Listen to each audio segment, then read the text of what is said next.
Hello everyone, my name is Salish and in this video we are going to have a discussion on the Place of Worship Act 1991।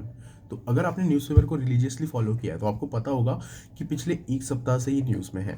अब इसको लेके लोगों के काफ़ी divergent views हैं। कुछ कह रहे हैं कि इसे रिपील कर देना चाहिए और कुछ कह रहे हैं कि भाई साहब जो चल रहा है ना चलते देना चाहिए। तो इन व्यूज़ में हमें बहुत ज़्यादा नहीं पढ़ना है, बट थोड़ा पढ़ना है क्योंकि यूपीएससी के लिए पढ़ना है। तो जो चीज़ पढ़ना है ना वो एक टाइमलाइन के थ्रू समझने की कोशिश करते हैं। अब अगर हम टाइमलाइन समझ रहे हैं थोड़ा पीछे जाना पड़ेगा, तो चलते हैं पीछे। तो 1980s में जब हम पहुंचेंगे तो हमें पता चलेगा कि उस वक्त ना एक टेम्पल मूवमेंट स्टार्ट हुआ था। उसका नाम था राम मंदिर आंदोलन। ये पीक पे पहुंच गया था 1990s में। क्यों? उस वक्त एक रथ यात्रा स्टार्ट हुई थी सोमनाथ से।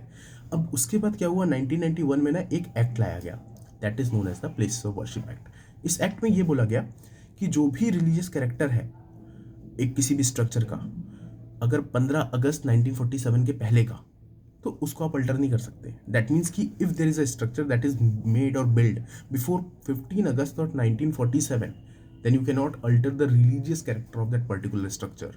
बट इसमें ना एग्जाम्पशन दिया गया और वो एग्जाम्पशन था अयोध्या का इशू, क्योंकि ऑलरेडी ये इशू चल रहा था कोर्ट में, तो इसको इससे एग्जाम्प्ट किया गया।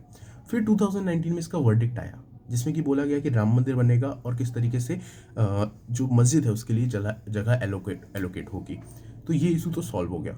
उसके बाद 2020 में ना एक पिटीशन लगाई गई और बोली गई कि ये जो प्लेसेस ऑफ वर्शिप एक्ट 1991 है, it violates the fundamental rights, right to equality, right of freedom, right to freedom of religion, ये सारी चीज़ों को ना ये वायलेट करता है।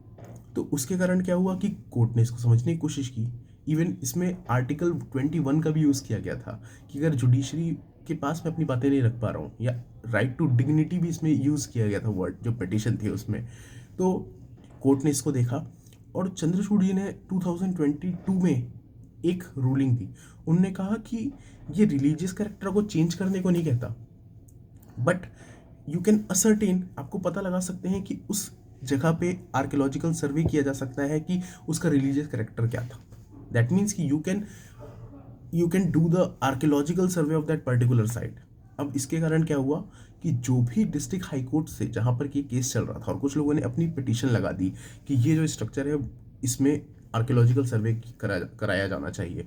इसके बाद देखा गया कि काफ़ी सारे इश्यूज आए। एक आया काशी विश्वनाथ का, एक आया धार से, एक अभी संभल का। संभल में जो इशू हुआ उसके कारण 4 डेथ भी हुई। अब ये जो केसेस बढ़ने लगे और ये जो केसेस आने लगे, इसके बाद कुछ लोग पहुंच गए सुप्रीम कोर्ट के पास और सुप्रीम कोर्ट से उन्होंने बोला कि सर ये जो केसेस है इससे एक तरीके का पेंडोरा बॉक्स ओपन हो गया है। तो सुप्रीम कोर्ट ने कहा कि रुकिए, हम थोड़ी देर समझते हैं, जब तक आप कुछ मत करिए इस पर। अब सुप्रीम कोर्ट के ऊपर सवाल है कि सुप्रीम कोर्ट को इस केस को देखना है कि इसके जो सेक्शन 234 है वो क्या जो फंडामेंटल राइट्स हैं उसको ब्रीच करते हैं।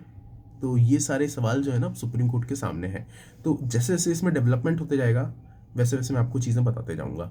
So this is all about the place of worship act 1991 एक टाइमलाइन के through. I hope you like this video. If you like this video kindly give me a thumbs up.